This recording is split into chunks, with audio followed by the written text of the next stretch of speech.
ధర్మ సందేహాలు కార్యక్రమానికి పునఃస్వాగతం. గురుగారు, మరొక సందేహం. హైదరాబాద్ నుండి రామకృష్ణ శాస్త్రి గారు రాస్తున్నారు. శని ప్రభావం తొలగిపోవాలంటే ఎలాంటి జాగ్రత్తలు తీసుకోవాలి తెలియచేయగలరంటూ కోరుతున్నారు. శని ప్రభావము చాలా తీవ్రమైనటువంటిది. శని వల్ల బాధలు పడేవాళ్ళు చాలా ఎక్కువ మంది ఉంటారు.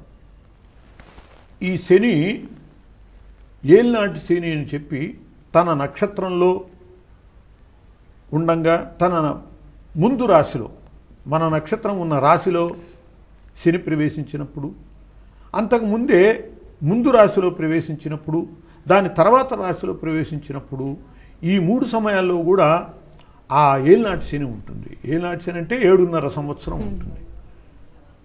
అంటే సింహరాశిలో ఉన్నటువంటి వాడికి కర్కాటకంలో శని ప్రవేశించినప్పటి నుంచి, అంటే ముందు రాశిలో ఉండగానే శని శాఖ తగులుతుందన్నమాట. అట్లాగే జాతకంలో బాగుండనటువంటి వాళ్ళకి శని మహర్దశలో కొన్ని రకాల ఇబ్బందులు ఉంటాయి. అర్ధాష్టమ శని అని, అష్టమ శని అని, అవి కూడా ఇబ్బందికరం చేస్తూ ఉంటాయి. ఇలాంటి పరిస్థితుల్లో శనికి తైలాభిషేకం చేయటం చాలా మంచిది. నువ్వుల నూనెతో అభిషేకం చేస్తే దానివల్ల శని మనల్ని కొంతవరకు అనుగ్రహిస్తాడు.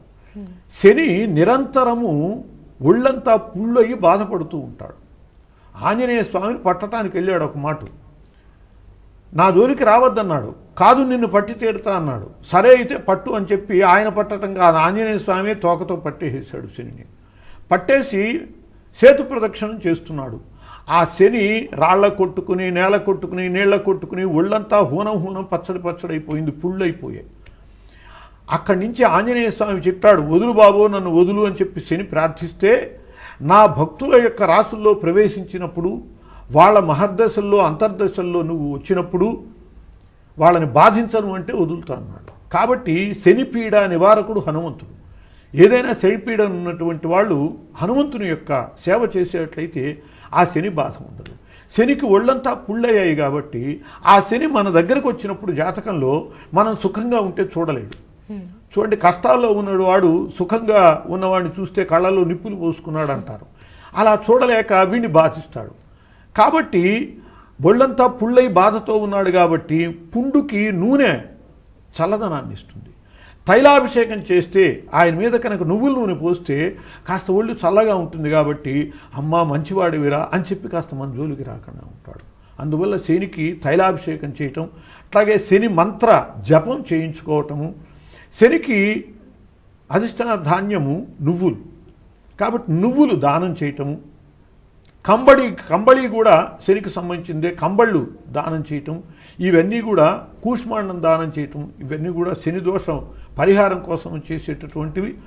అలా ప్రదక్షిణాలు చేయటం, నవగ్రహాల్లో ఉన్నటువంటి శనికి ప్రదక్షిణాలు చేస్తూ నీలాంజన సమాభాసం రవిపుత్రం యమాగ్రజం ఛాయా మార్తాండ సంభూతం తం నమామి శనైశ్చరం అంటూ 19 సార్లు చదువుకుంటూ ప్రదక్షిణాలు చేస్తే, మనం నవగ్రహాలు ఉంటాయి, ప్రత్యేకించి శనికి ప్రదక్షిణం చేయలేం ఆ విగ్రహాల మధ్యలోంచి. కాబట్టి ఇది చదువుకుంటూ చేస్తే శనికి ప్రదక్షిణ చేసినట్లే.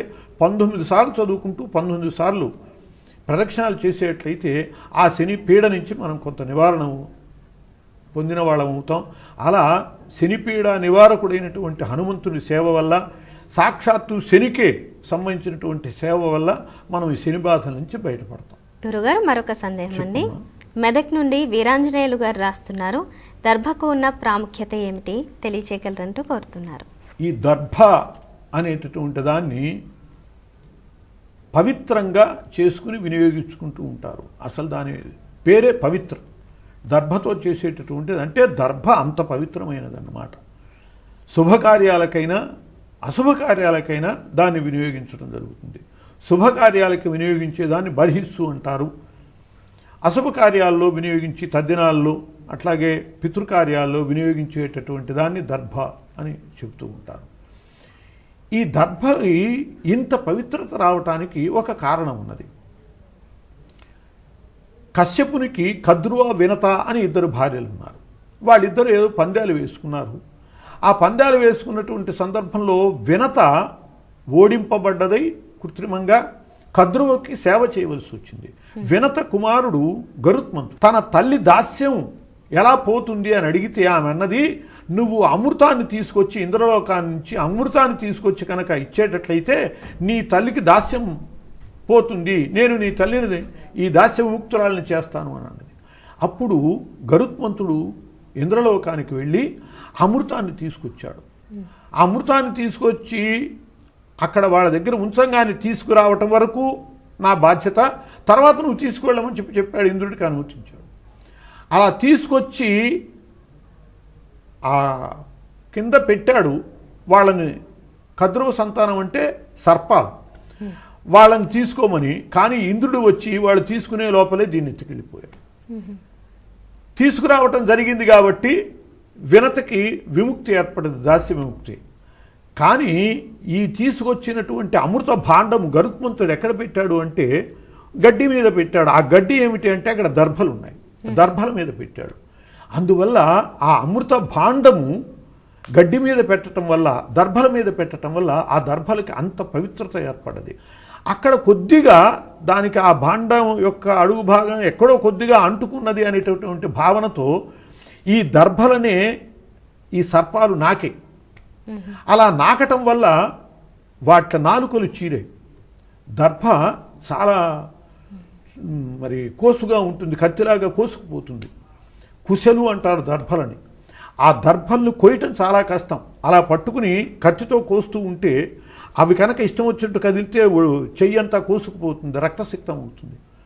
అందువల్లనే దర్భల్ని చాలా జాగ్రత్తగా కొయ్యాలి. కుశాన్ లాతీతి కుశలహ, దర్భల్ని తెచ్చేటటువంటి వాడే కుశలుడు అన్నారు. కాబట్టి ఆ కుశలుడు అంటే నేర్పరి అనే అర్థానికి మారింది తర్వాత. అసలు అర్థం ఏంటంటే దర్భల్ని తెచ్చేవాడు అని. దర్భలు అలా కోసుకుపోతాయి. ఈ పాములు వెళ్ళి అక్కడేదో కాస్త అమృతం పడి ఉంటుంది అని చెప్పి ఆ దర్భల్ని నాకేటప్పటికి వాటి నాలుగు కాస్త చీరిపోయింది.